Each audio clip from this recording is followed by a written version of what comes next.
like the most cutting edge stuff you can get. All right. Are you guys ready? Say AI. You guys aren't ready yet. Okay, I want everyone to, let's try something. Hold up your right hand. Touch your left shoulder. Touch your right hip. Okay, now you guys are all belted in, ready to go. All right, we're gonna get started. Okay. So this is a safe harbor statement saying that anything I say, you can't hold it against me, basically. So we'll just get past that. Okay, so I'm gonna do a demo that's gonna be a little interesting. So it's related to the drawing. So if you want to participate in the demo, scan the code, fill in the information, contact information, and then one extra question, which is, why do I deserve to win the Lego kit? Lego kit's right there. It's a bunch of flowers. It's really cool. There's a reason why it's flowers. I'll explain that in a minute. So I'm not going to choose the winner. It's not going to be a random drawing. The LLM is going to choose the winner tonight. And we're going to use this new service. I'm going to show you the generative feedback loop to decide who's going to win. Okay, so I've never done this before. You guys are going to be my experiments. Hopefully it works. Hopefully a couple of you guys fill it out. And while I'm talking about myself on the next slide, I'll give you time to think about how you're going to answer your question. You'll be judged on humor, creativity, and authenticity. Okay, with humor being the most amount of points. Each one up to 100, so 300 for humor. Okay. All right. So good luck to everybody. So who I am, I'm a solution engineer, work for Weaviate. Weaviate is an open source vector database. What we do is we hold your data as vectors, and what that does is provide semantic understanding of what the data means. Short way of explaining what we do. So my background, I started off in the video game industry, building a bunch of BI stacks, building reporting, dashboards, data warehousing, that kind of stuff. And then I kind of moved into sales engineering, worked at most of the SaaS vendors out there, Click, Splunk, Snowflake, Rockset, Weaviate. And I just really like working with data and kind of unlocking the value out of it, which is what you're going to see today. I have a lot of hobbies. My wife says too many hobbies.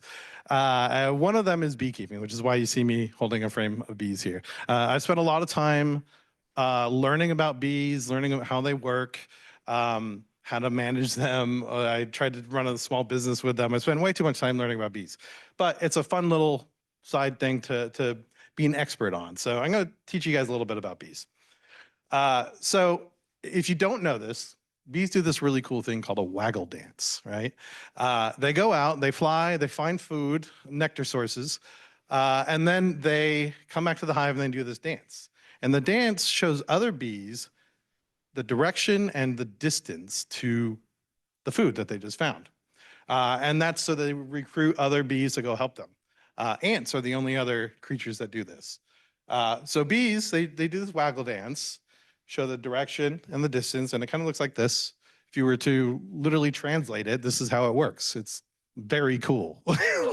like it's all related to the direction they do it and the distance that they waggle in the middle. So they'll loop around, waggle, and then all the bees that see it, and they now know where to go. This is cool.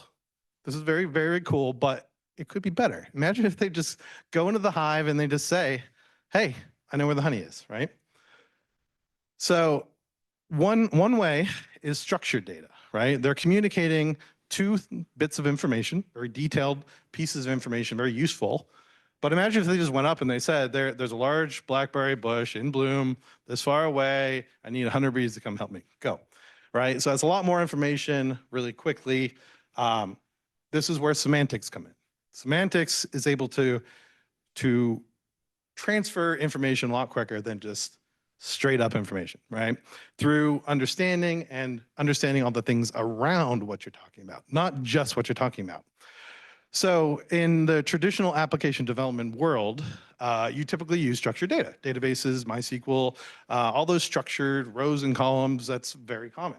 That's great. But AI native applications are different.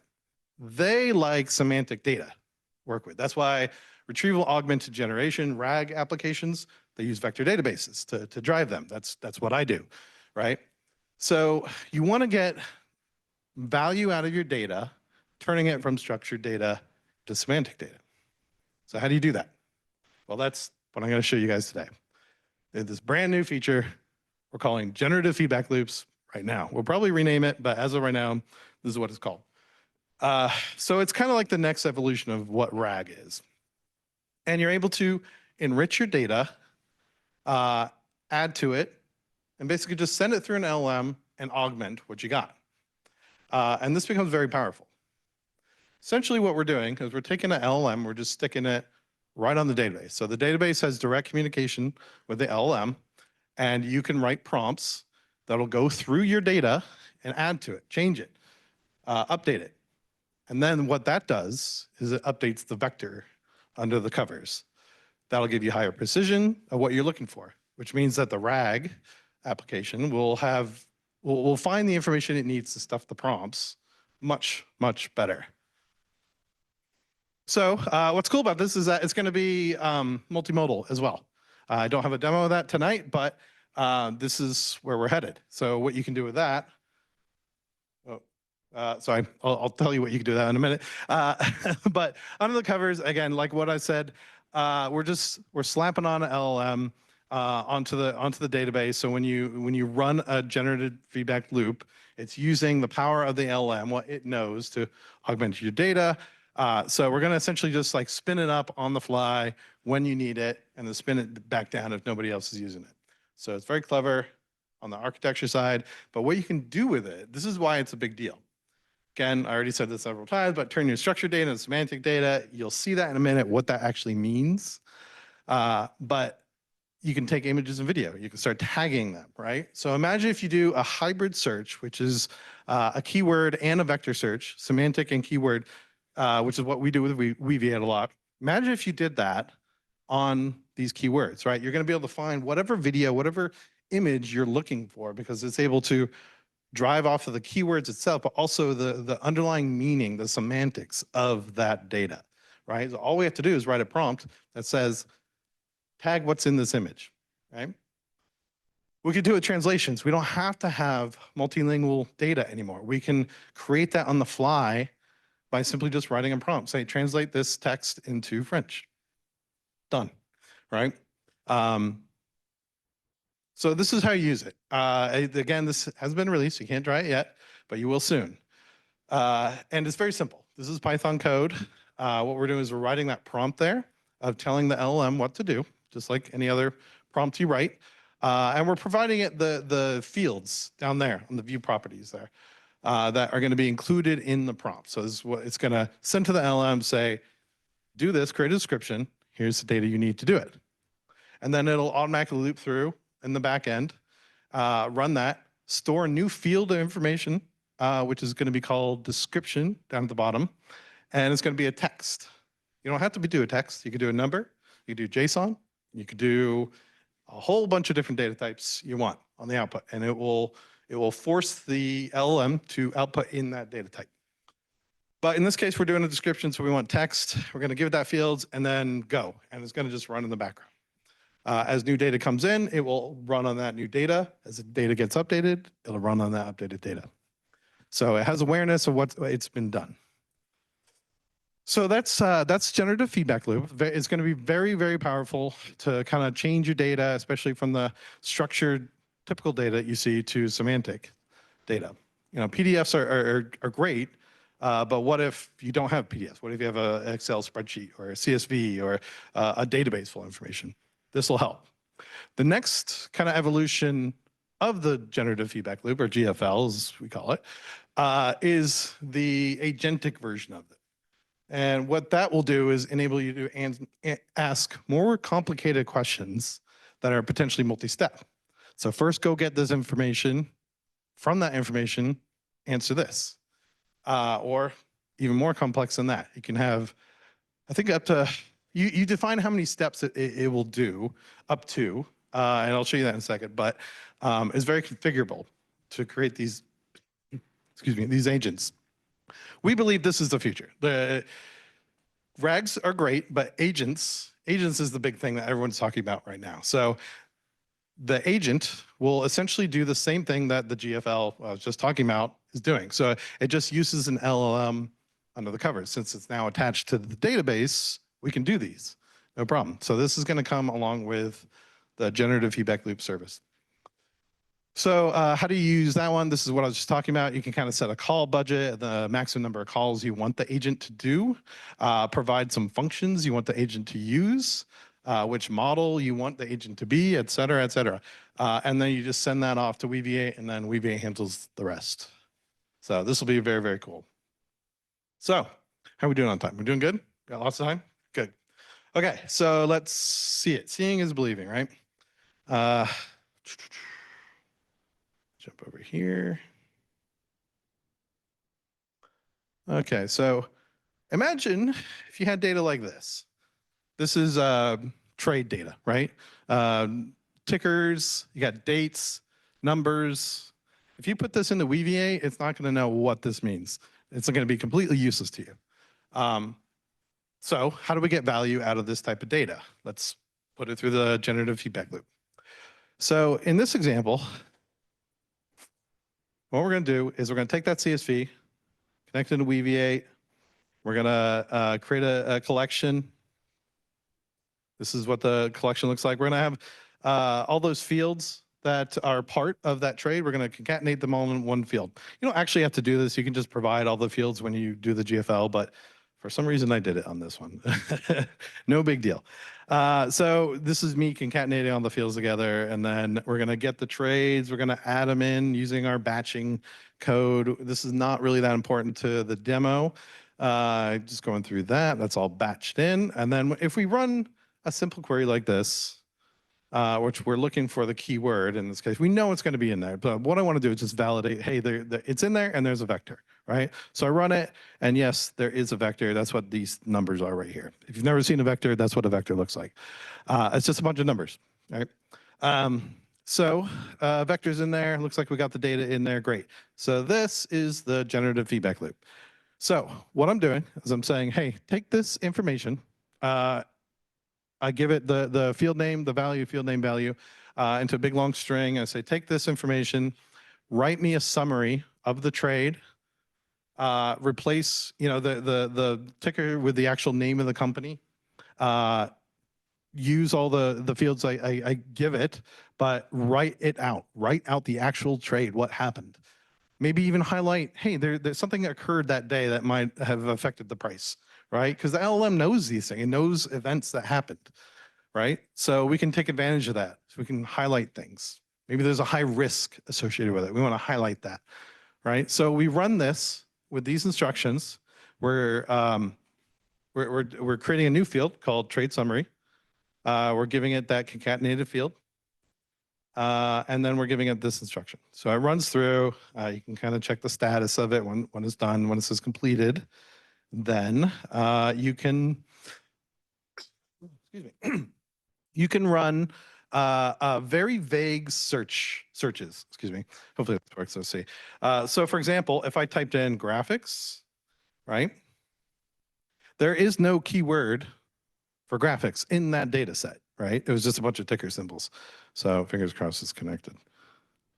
It's not connected. All right, stop it. Hold on one second.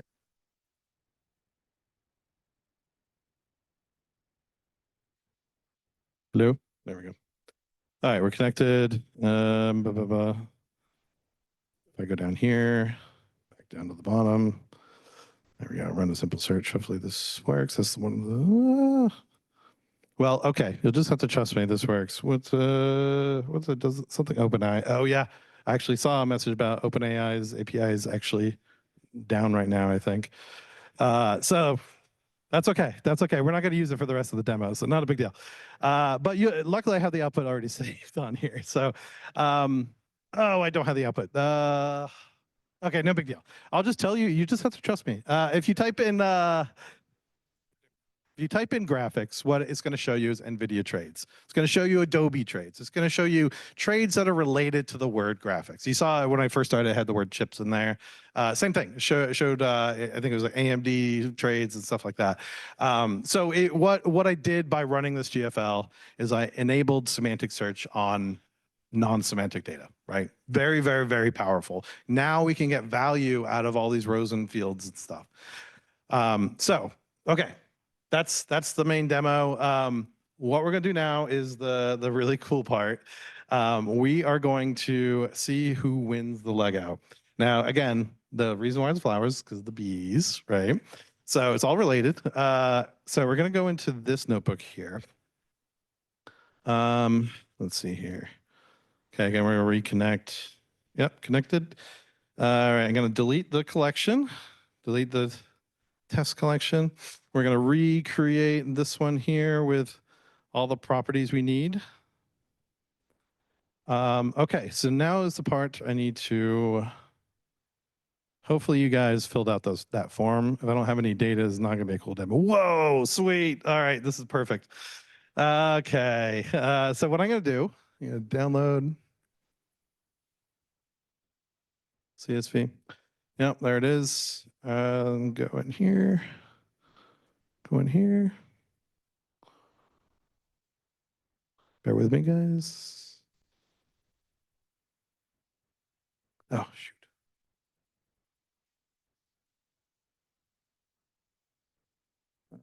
Delete. Where's the trash? Let me re-download it. I had a one in it. Download. There we go. Okay, that should do it. All right, back here, back here. Okay. Come on. Uh-oh. Did that do it? That's the test one. Why is it red? Okay. We're gonna, hold on, I'm gonna put the mic down.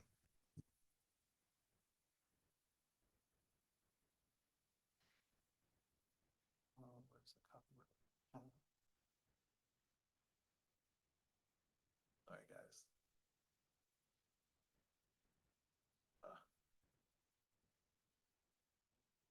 Where is it? There it is. Okay. Sorry, this is so zoomed in, it's very hard to see. There we go. So if I delete this. Okay. Hopefully that does it. Okay, we're gonna save. Already run this. Oops, I think I did. Yeah, I did. Okay, we'll just delete it, run it again. Okay, collection created. Responses. Okay, now we're gonna get that spreadsheet. Hopefully this works. Batch. Okay, we'll see if this all works. I've never done this, so we'll see. Okay, so we're gonna just see what's going on. Why does it take so long? We'll give it a second. What's good? No, it's not using OpenAI, so it's okay. It was it was vectorizing. That's what it was doing out of the covers. It just took a second to get in there, but there, we got vectors. Okay, great. So moving on, let's run these guys. Okay, so we're gonna run one for humor. Okay, and it's just saying evaluate based off the question, 0 and 100, yada yada, and they all say the same thing, but just swap out what they're looking for. Okay, and then run this. Okay, and then we wait. So there we go. Okay, so what's going on right now is since no one's hammering the system, I'm the only one doing it, there is no LLM up. It's got to spin one up, it's got to load it into memory. So if no one's using it, it's a little slower than it would normally be. But it's all doing that right now while I'm wasting time, and it's going to be running. So what we can do is we can check on the status of it, but I think it's going to take at least 60 seconds. So I'm going to stall a little bit longer. You guys want to know more about bees? I can tell you more about bees. Yeah, yeah. I don't, the LLM does. I just say evaluate it and give it a score from 0 to 100. It depends on what the LLM thinks. It's so subjective. I mean, I don't know. But it comes back with a score. So it may not, we may not be happy with the result. It's using Llama 3 dot something. I don't know which one, but 3 dot something. Yeah, we're open source. We want to use open source technology in the back end. So that's a good one to use. Let's check on it. Complete. Oh, look at that. Completed. Okay, here we go. You guys ready? Oh, come on. Come on. What? No time. Int. What? No. No. What? No. It totally worked earlier. What did I do? Okay, what? No. Okay, you know what? While the next guy talks, I might fix it and I'll come back. Because this was working like an hour ago. Trust me, I will get it. Promise you someone in here is going to win. I'm going to come up here and I'm going to show you. Okay, so, but anyway, just to wrap it up, let me just go to my slide deck again. And I promise you, I will give you a winner. But yes, if you want to know more about Weaviate, you can scan one of those codes. But thank you guys so much. I will take some questions. I really want to fix this, but I'll take questions first. Yes, in the back. Yeah.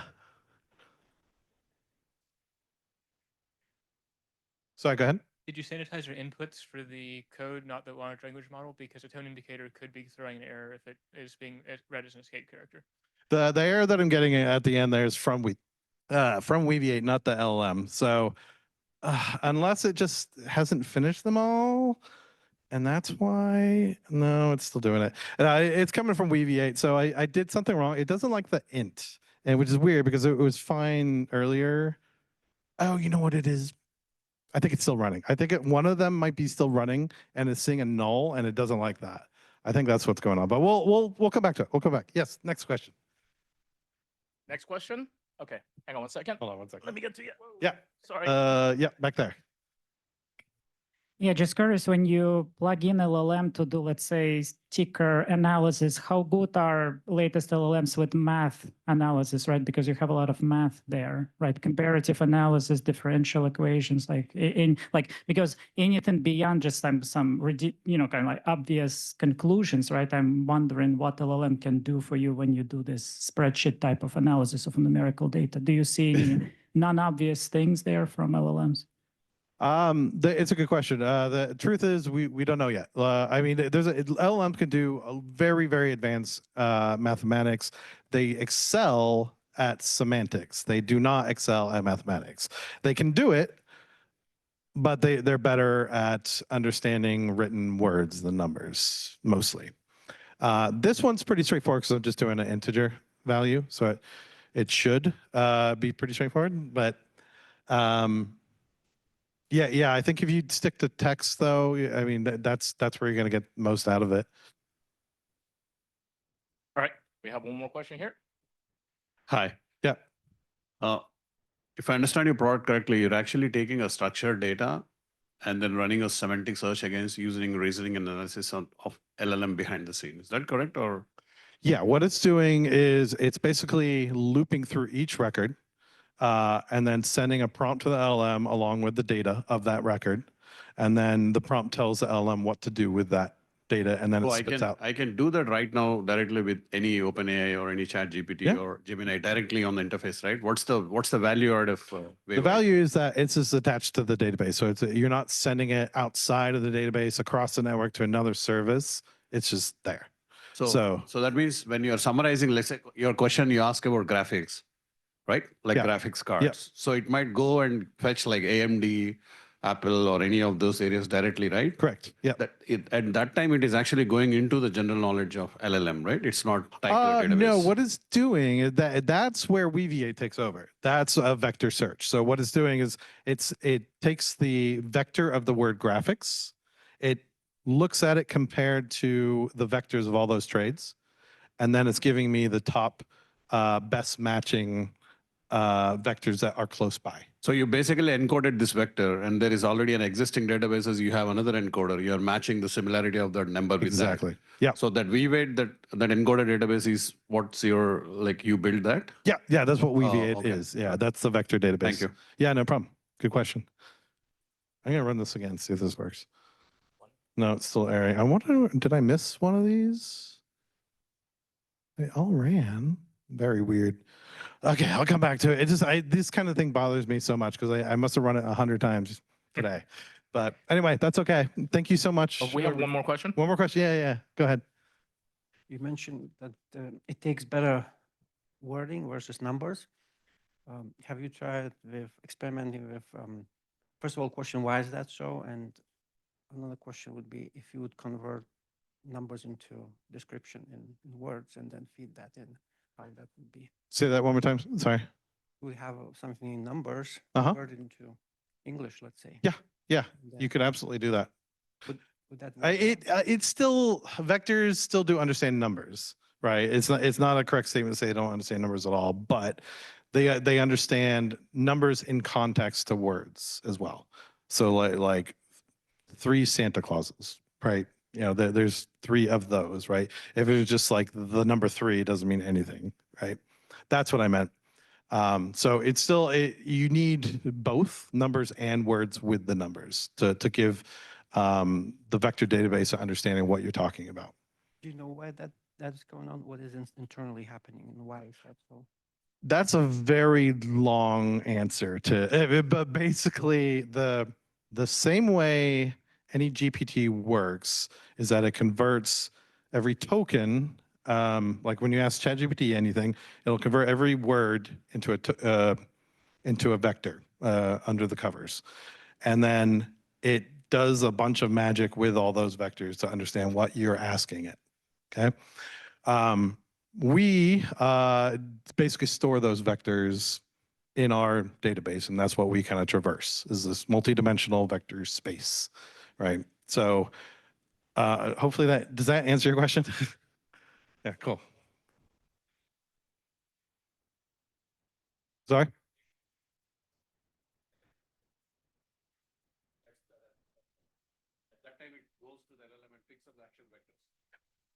Not quite. Well, so there's a whole separate service called embedding service. That is what converts any text into a vector, and the vector is what we store. Any what? So that's a different like the FAIS. Yeah, that's a different algorithm what we use. But that's another similar type of thing. Yes. Yeah. Okay. I think I saw one more hand.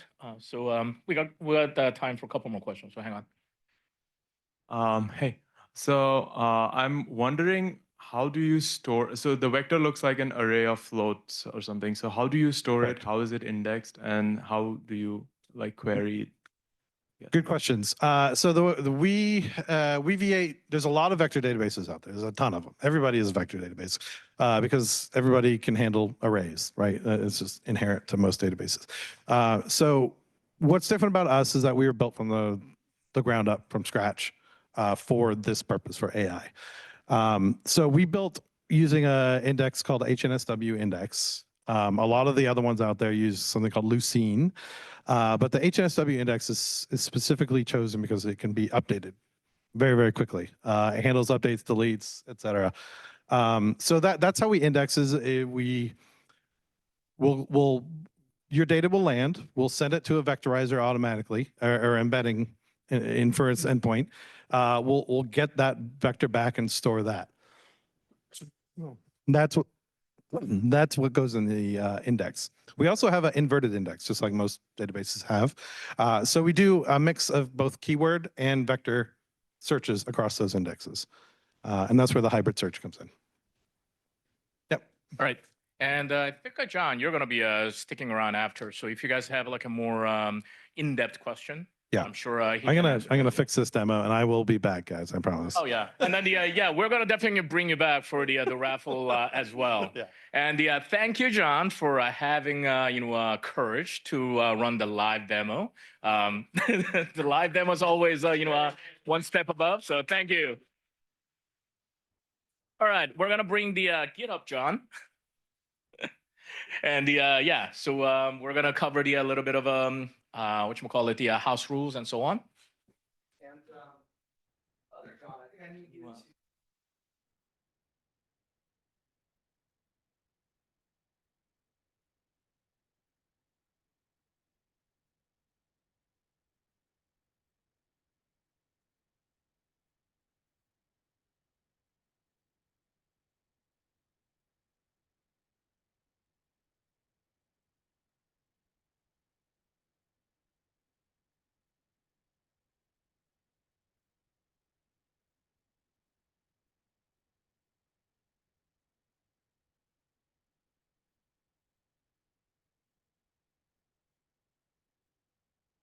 ton of GitHub resources, stuff on Copilot for learning pathways. If you want to learn more about, yay, much better, thank you. If you want to learn more about what you can do with Copilot, if you want to go and get some certifications, go through a learning pathway, all that kind of good stuff, it's all there. Yes, this is too much for us all to memorize. In the upper right corner, gh.io/AI meet December GitHub with hyphens in between, all of this, all 5 slides of this glorious presentation. GitHub.blog for all of our latest news, of course, and a couple of time-based things you might care about. GitHub Galaxy coming up, galaxy.github.com on May 15. And Microsoft Build, for those of you in that world, will be in Seattle, of course. Build.microsoft.com, May 21 to 23. Okay, on to cool stuff, and I won't take more than 5 minutes of your time, I hope, with this. I just want to show off some things that you may not have encountered yet, which I think are pretty cool. Let's start with Copilot Chat on github.com, right? So if you've been playing around on GitHub, and I hope you have lately, you may have come across this nice little icon in the upper right corner. One moment as I rearrange my windows here. And yes, Copilot is now there to greet you. Go away, PowerPoint. Wonderful. John will be back after these minor technical flubs. Yes. Okie dokie. You will have hopefully noticed this little GitHub icon in the upper right corner of github.com. You can whack that, and Copilot is here to talk with you. Copilot is basically rooted wherever you bring it up. So I've brought it up here at the root of this particular toy repo, Haikus for June, that I like to play around in a lot. And I just want to know stuff about it. You know, tell me something like, explain what this repo is for. And it'll give me a summary. It's, of course, grounding this both in its base Copilot knowledge and what it can see inside this particular repo itself. I'm not going to go into depth. All of your basic kind of Copilot features you would expect in an IDE are also here. So you can ask it to summarize stuff in here. You can ask it to do things like translate this to other languages for you. You can ask it to build a deployment structure, etc. Why is this cool? It's not just because you don't have to fire up an IDE. Okay, fine. Hopefully all of you have an IDE on your computer at all times. But think of this as more of a thing where I'm roaming around in the world and I come across a repo and I'm like, what's this repo about? What's the point? Or I've got someone else in my organization who's maybe not even a developer. They're building documentation and they just want to drop into my project. I just send them a link and be like, okay, help me build all the documentation for this so I can cut and paste it into some markdown somewhere. That kind of use case is really, really fast and easy when it comes to using Copilot on the web. Okay, second thing I want to show you, Copilot extensions. Go to github.com/marketplace, the place that many of you folk using GitHub already will be used to for things like, getting cool GitHub actions. Tens of thousands of them out there, lots of CI/CD components that you can throw into your stuff. You'll notice though now there's another little place called Copilot over there. What is this? This is stuff that extends Copilot's capabilities into, in many cases, third-party services and data. Think of this as something like, I'm using Docker, and I want to be able to just ask Copilot, go out there, look at the images I've got, figure out how to load one up, and drop that code right into the application that I'm building. Go out to @DataStax and tell me, what vector data stores do I currently have? And pull that information in so now I can use it as test data or build the production code to connect to that, right? I'll give you a live example of something pretty similar. Technically speaking, this is what's called a chat participant, not an extension per se, but I don't want to go into all the details of exactly what that means. Let's go to my little cheat sheet here of things that I thought I would try doing lately. Okay, I would say something like, what is the latest OpenAI model? Well, we all know that models are grounded at a point in time, right? The core Copilot model that we're using to answer this question about the latest OpenAI model was trained at a particular point and may or may not give me the correct answer, right? That gives me a 1. Okay, I like that. But I can be really, really sure about it. And I can say something like @GitHub/web.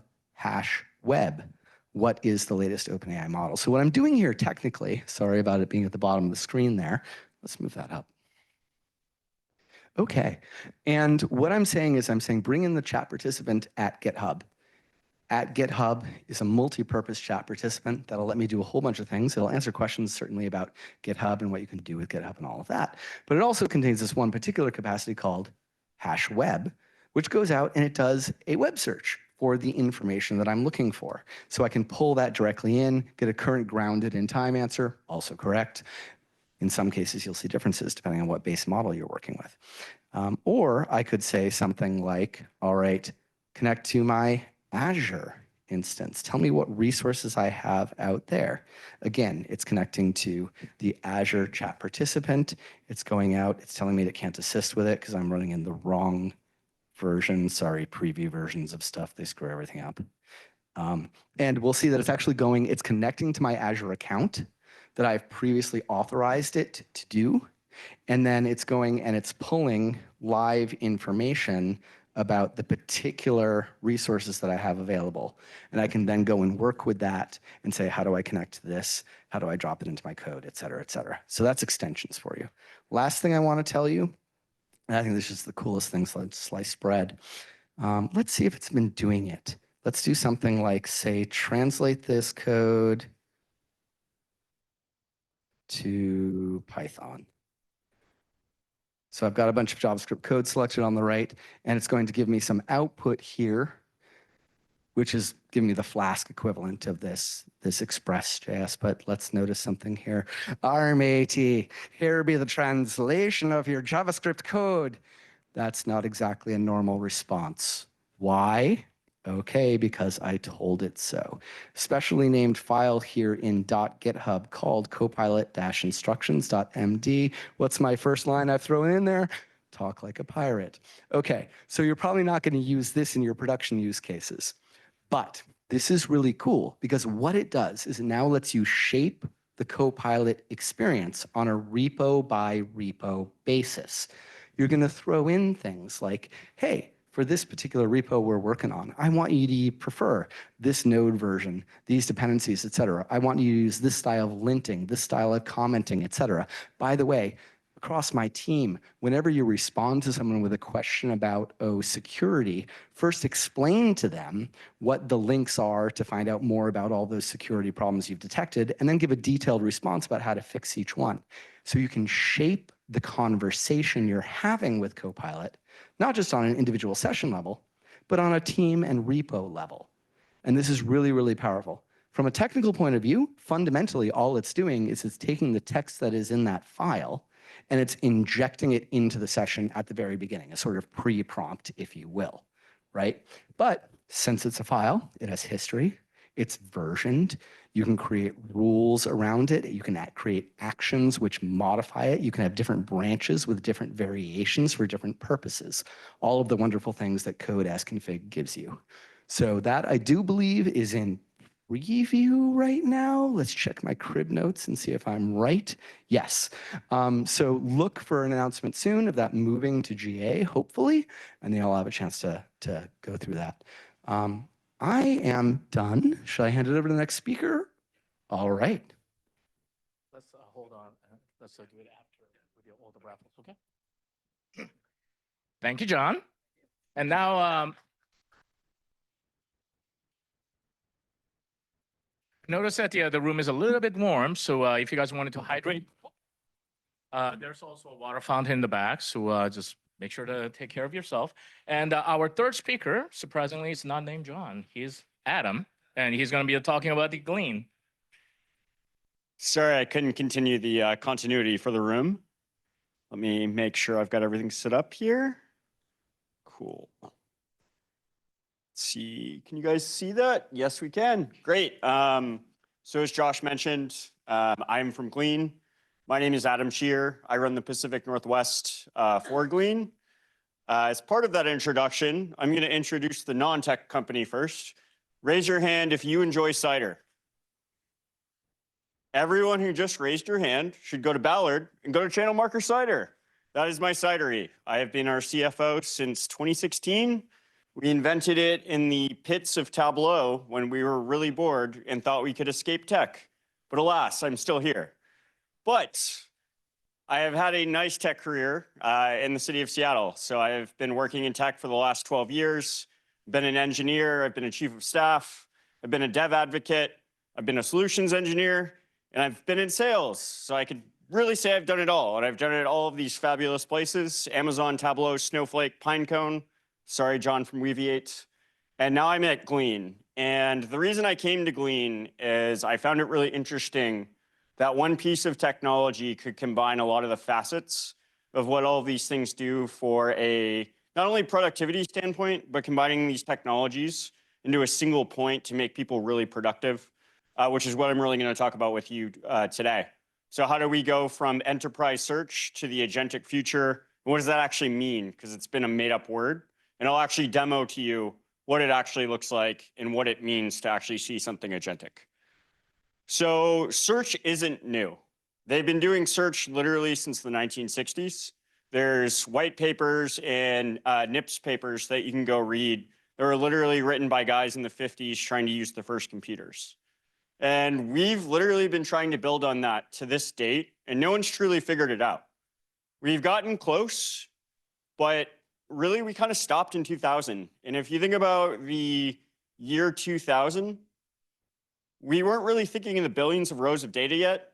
Really what we were looking at was product catalogs. We had folks like Amazon. Yeah, like they had a lot of results, but it wasn't that many. Like their catalog wasn't what it is today. And funnily enough, this revolutionary technology called the fax and copy machine were the pioneers of enterprise search. So Xerox are our friends that actually invented Lucene. Lucene is the basis of the majority of the search tools you've used your entire career without really knowing it. Raise your hand if you have wanted to hit your desk or cursed under your breath because you couldn't find the document from last week. It's roughly what I thought. And again, sadly, we haven't really evolved past that theory. As we got into the 2010s, it was recognized that we couldn't exactly rely on what Google search had built, really rely on what Netscape, Bing, and a lot of those other people have made to make searching the internet easy, because the enterprise is its own beast. And then, of course, 2017 happens, the world changes again, but this was a more seismic shift. Our friends down at the Allen Institute in South Lake Union, in conjunction with the folks over at Google, release Attention is All You Need, the famous RAG paper. Suddenly, we all need vector databases, and the world changes again. This is a new search. This search doesn't talk to enterprise search, and we don't even have enterprise search figured out, making it even harder to find things. And in addition to that, if we're thinking again back to our Lucene-based world with our friends from Xerox, we thought we would just be searching like very tabular stuff. I need to go look up SKU 386. It's a printer. It costs $29.99. That's very easy for me to go find. But as we started inventing new things, and in the 2010s, when the cloud starts to come around, we have SaaS applications, JSON, Avro, XML. All of this becomes very, very important to our job. And unless I'm really technical, I really know what I'm doing, I don't actually know how to search through that. And that volume of data, as you can see by this graphic that I made up, that is definitely not to scale, that really takes off at the advent of the cloud. And then for the people who wanted to harness this, there were pioneers out there. I mean, Yahoo helps invent Hadoop. I used to work at Pinecone. Our founder, Ida Liberty, built a lot of the search they were using there to try to comb through that, to become a smarter platform on how they did ad recommendations. You just got value from user-generated data. But you could only do that if you had a PhD, a research degree, or something of that sort. So that data actually isn't that searchable. And a lot of the people in the room, I imagine today, are trying to use that same type of data, but we're all very technical. So we actually can go easily find that. And then it changed again. And this is a terrifying diagram that Andreessen Horowitz came out with. And now that we have LLMs, year 2017 has happened. It's now 2021. We've got OpenAI. These are the pieces of a puzzle that I actually need to build a RAG application. So when I want to build a RAG application, first I need to figure out where does my stuff live, and how do I, if I can't centralize it, how do I at least create pipelines so that it's somewhat accessible? Finish that milestone, Wow, sorry, that's off. Now I have to figure out my embedding model. I don't know how many of you have tried to look at embedding models, but unless you want to just go complete chalk, go to OpenAI and use something like Ada and some of the other models like that, there's a lot of them out there. And a lot of the projects I've run, like deciding on the right multimodal model to actually just create vector embeddings so that I can successfully do search, it can be like anywhere from like a month to 3 months, just trying to like make sure what's what and you're actually getting everything. Then you pick your vector database. Luckily, there's a lot of great options out there now. For the folks who like self-hosting, Weaviate is fantastic. They have really great technology. If you want to grab something off the shelf, you can grab Pinecone. At least now you have somewhere to manage it. But now we've managed it, created this data swell, but now you have to do something with it. And now I actually have to go pick the model. I don't know about you guys. Actually, quick guess. Who knows how many new models came out today? The answer is 3. We have 3 new models today. 2 of them are Google, so it's a little cheating, but still, 3 new models came out today, and if I remember correctly, there were 2 last week. So good job trying to pick the right one, future-proofing your architecture, and betting on the right one. And then after that, you actually have to host the application. So I just walked you through 4 or 5 different steps just to create a search and retrieval application so that I can do GenAI. And all of this is really complicated and hard. Usually you need a big team to take these things on, and on that team, like there's just so many different disciplines that come into doing that. How are you actually going to account for how you built an open search stack, deciding on are we doing something like BM25 or other abilities with hybrid search to then talk to our vector database. And then when we're actually getting that vector database to talk with our lexical search, what are we doing in pruning? What are we doing in trimming? What are we doing with stemming and all that type of stuff? And that's where this gets really hard. And this is one of my favorite studies I've seen done recently on search and GenAI. But as you guys can see on this, 43% of people are using GenAI in some form or fashion in their life. In this room, I imagine it's 103%. But these people who are using GenAI are doing it in a very ungoverned, unsanctioned way. I know I'm guilty of this. I definitely have used it in ways that my company probably didn't want me to. And that's what makes these projects with search and GenAI really hard. It's really hard to actually govern and keep this data secure, especially in a world where we all fear Meta, OpenAI, or Google somehow training on our company's data. And that's just a lawsuit or a data leak away from losing your competitive edge. And the crazier thing about all of this is the people who use GenAI and this labor force, which is the United States, are 25% more productive. So all of us roughly have a pretty big advantage over the other 57% of the people we work with, which is pretty unfair and something that should be easily democratized. And that's where a lot of these other bottlenecks I've talked about come in. So security and governance. It's every other day we hear the story about, hey, our employee did this, they forgot an API key and how they were using OpenAI, or they leaked something. We got trained on. That's a huge lawsuit. Security and governance and combining RBOC across multiple data sources and then trying to apply it to your vector and lexical search tool is a really hard permissioning model. And no 2 enterprises speak the same. If I called out 2 random people in the room and I asked you what your OKR was for the number of features you have to release or how you guys report revenue, we're gonna get very different answers. The beauty of Google is all of us can get out our phone. And if we're going to write a query, we're all going to say probably within 80% of each other. There's not an enterprise search model that we can apply across. The language that is used cannot be translated or generalized well. The reason all of us love Google and Bing died was the fact that Google had the ability to actually create a language, a search methodology, and a model that would speak what all of us speak. You cannot do that going from company to company. And answers are never lexical to that point. These are crazy. This is actually right here a knowledge graph from Glean on our interactions of words, projects, and search results.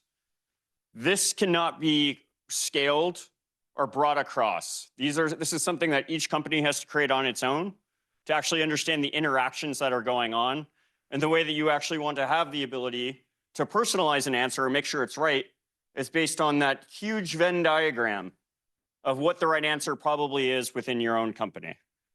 And we all know RAG, I won't labor this point, but LLMs are reasoning engines. They are not the answer. The answer lies in the actual contextual data and the data you're connecting to within your enterprise. Well, that's how you actually derive the value from it. And lastly, without unifying all this stuff under one thing, your company and how you're running search actually isn't answering the full question. I've seen a lot of cases where I've helped companies build RAG applications prior to my current tenure at Glean, where we thought we built the right thing for engineering because they told us they had GitHub, they had Jira, they had Confluence. Lo and behold, another engineering team on the other side of the company uses everything in Slack. We missed a whole entire code repo and code base that we didn't tap into, which kind of defeats the purpose of using an LLM to have the ability to create those cohesive answers.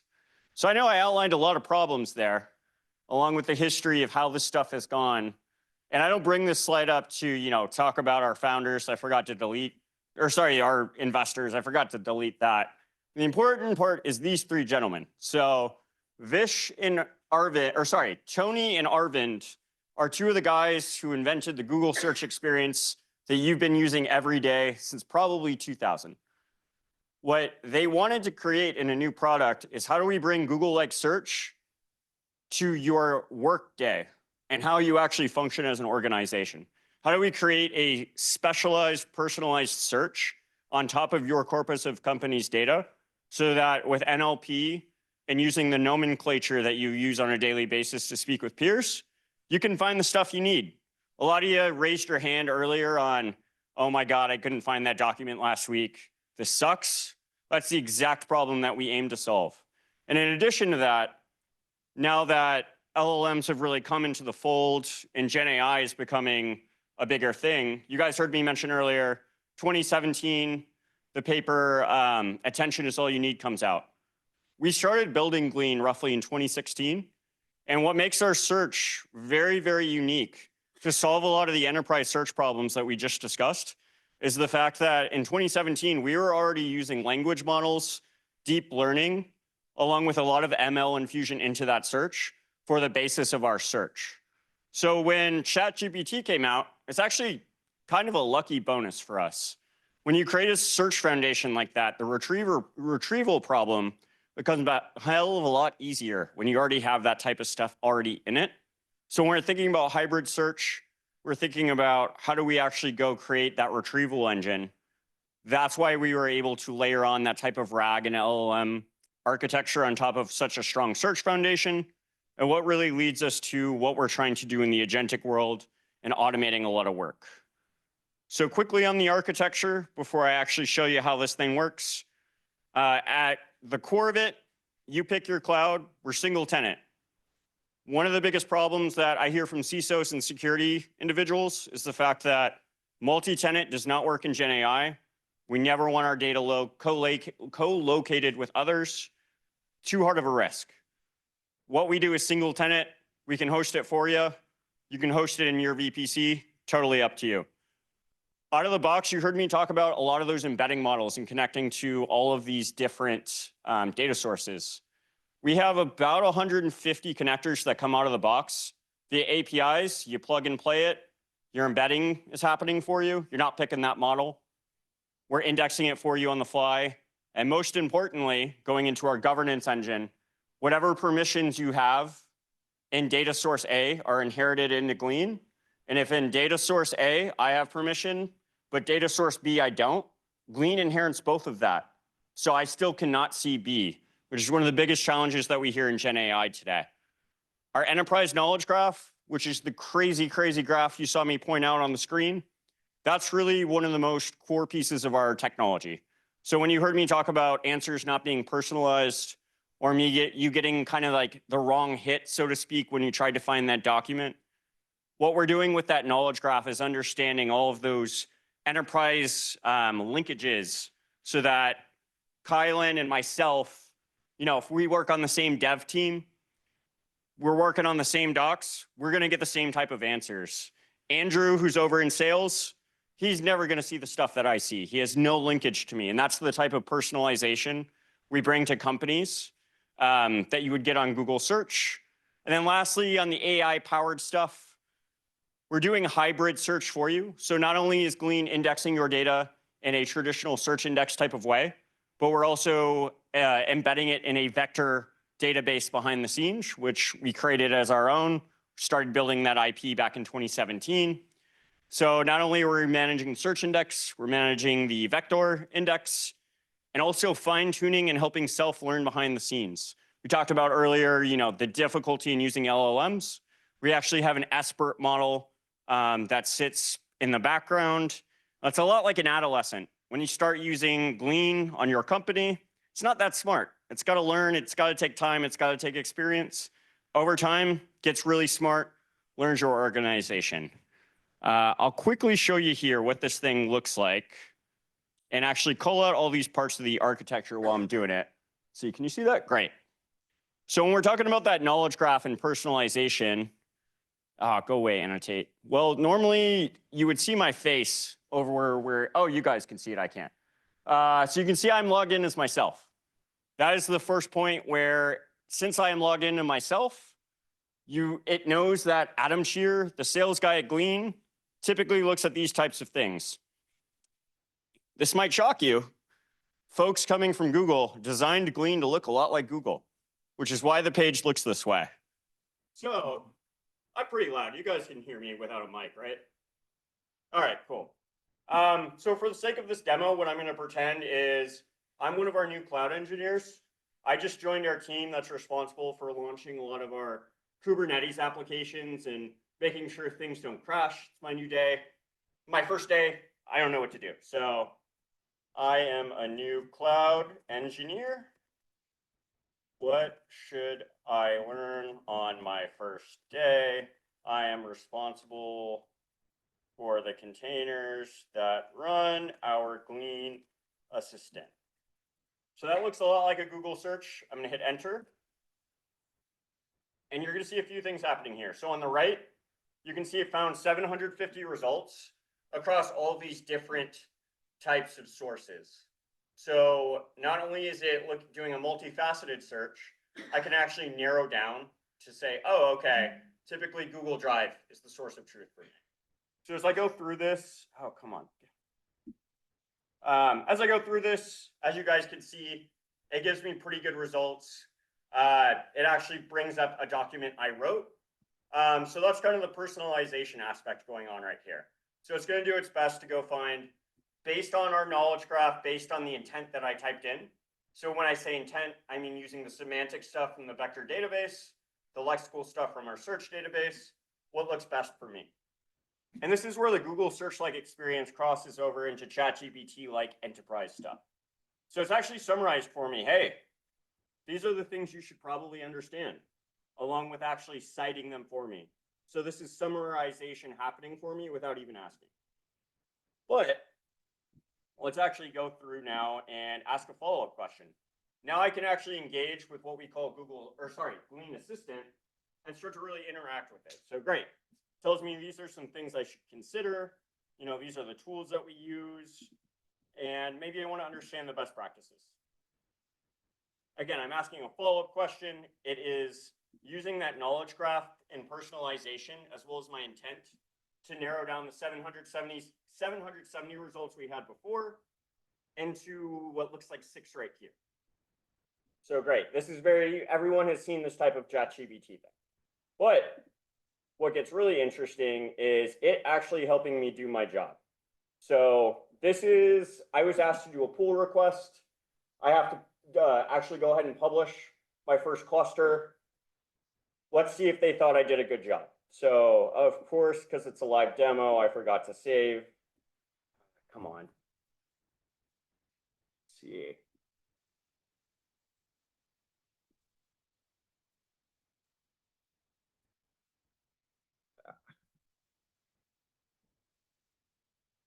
Give me a sec. This is always fun.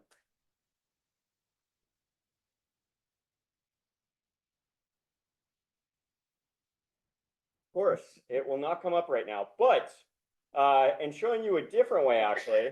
So, you know, let's say I've done all this, great. I actually need to go create my first Google BigQuery table, let's say.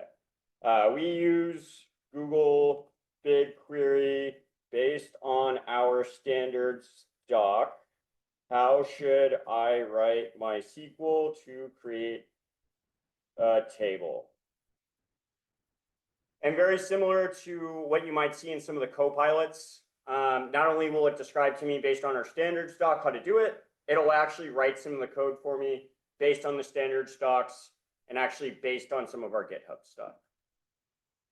That's really what I wanted to show you in the Glean demo, along with just the slideware. I know it took me like 20 minutes there, and I know it's getting late. I'll pause. Any questions or things you guys want in follow-up?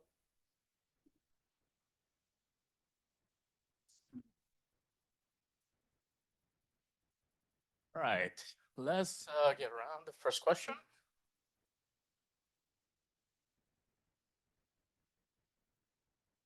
Thank you so much. That was a great presentation. Quick question. Do you guys use the PageRank algorithm for the search?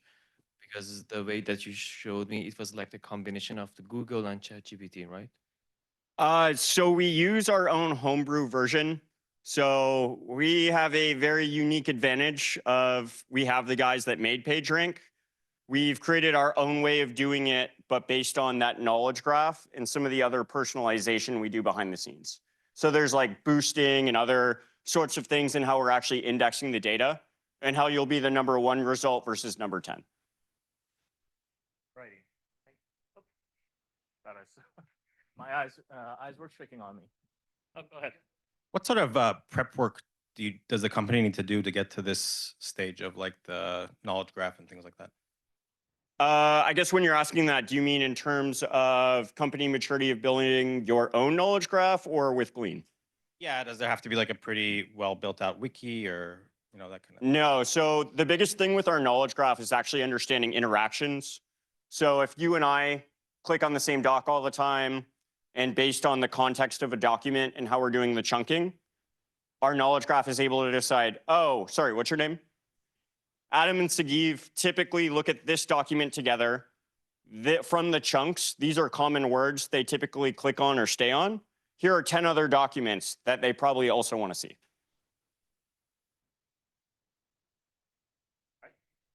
Do you have a question? Yeah. Yeah, I noticed some banks and other things in your industry graph. So how do you handle auditability and trackability of what people are interacting with? So to your point, we work with a lot of FinServ. We actually even work with NVIDIA. We have a lot of traceability and auditability behind the scenes, in addition to just SOC 2 and keep naming compliance things. So we have a full audit log that our customers are able to access and saying, hey, Adam accessed X, Y, Z and the other. That's actually a problem because he wasn't supposed to see the other. And NVIDIA actually had a really interesting use case with us where they used us almost as a audit for data leakage to try to compare what permissions were kind of off and then use Glean to actually reinforce them to make sure that, again, Adam can't see the other because he's not supposed to. So I think my question is a little bit related to that. On your slide about the enterprise knowledge graph, you talked about kind of the clustering or delineation or edges and linking, however you want to describe that. Could you tell us a bit more about kind of how it does that? What is the rules and what does it ideally look like? In your example, one person couldn't see what others were seeing. Is there a way to kind of jailbreak that, or is that protected against? So I'll answer jailbreaking first, just because it's the easier one. We haven't seen anyone be able to successfully jailbreak it yet. So if a permission is broken at a data source level, that is where you can get into trouble. Because we first are enforcing what we see at a data source level from a permissioning and governance perspective. And then in Glean, we also have RBOC governance and everything else. So if it's broken in two places, yes, probably could get jailbroke. But as long as it's not broken at a data source level or it's not broken at the Glean level, it's pretty hard to get around. Now in this knowledge graph, what you're seeing with all these connections is we have about 50 to 75 enterprise signals we're looking at. So that could be tenure at company. It could be what team you're on. It could be, hey, roadmap version 1.34 is actually getting viewed more than v.133. Let's actually start obfuscating 133 and boost 134. So this complex web is really just looking at elements of how you're engaging with documents, what documents have the most time spent on them, based on your role, tenure, and who your team is. How do we actually connect you with those right portions so that you're seeing the right information and not just random information, which is like going to page 6 of Google versus page 1. Does that answer it? One more question here. How frequently does the graph get updated? Let's say if I create a few docs today, do I have to do something so that Lean can pick it up, or? Actually, that's a great question because I should have brought that one up. Damn it. So what's really unique about Glean and those connectors I mentioned, when I say real time, I'm going to use quotation marks. In real time, we're actually indexing. So typically within 5 to 10 minutes, depending on the data source, we've actually indexed your new documents and we've updated this.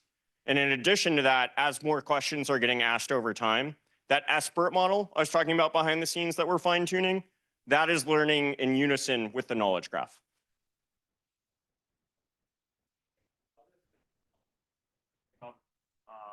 Let's say a new file that I created. Do I need to have some plugin? Like, how does it know? So we're doing crawling on whatever that data source is based on the API connection. So using something like a regex pattern or like an update date or something, that's how we actually are like, oh, this is a new document. We should probably go ahead and crawl this, index it, and insert it. All right, we're going to take one last question. Yeah, about enterprise search and how complex it is because you have different users on every company. So how does the system work for learning about apps that every user utilizes? How does that work? I mean, if you can summarize a little bit about how So just like, how do you learn more about the platform in general?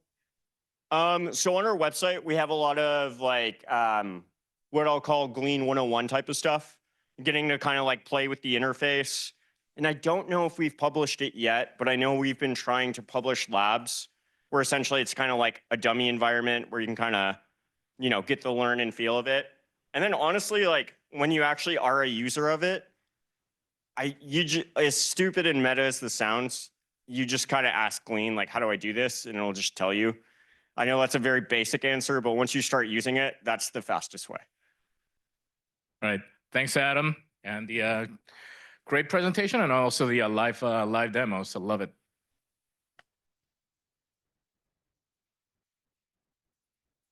All right. Thanks, everyone, for staying around till now. So again, thanks for your time. And let's bring John back up for the raffle. I fixed it, guys. Yeah, there was some sort of value that it didn't like in the data. So, okay, are you ready? Drum roll.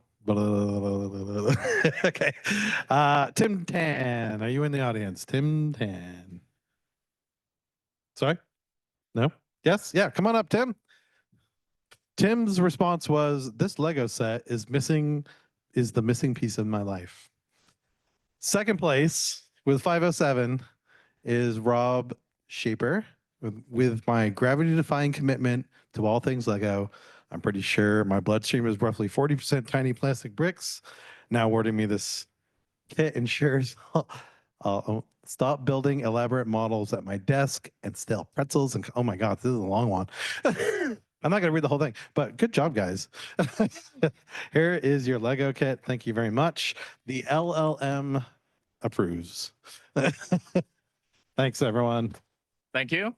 And John and Adam's going to be still around. So, if you have further questions, we can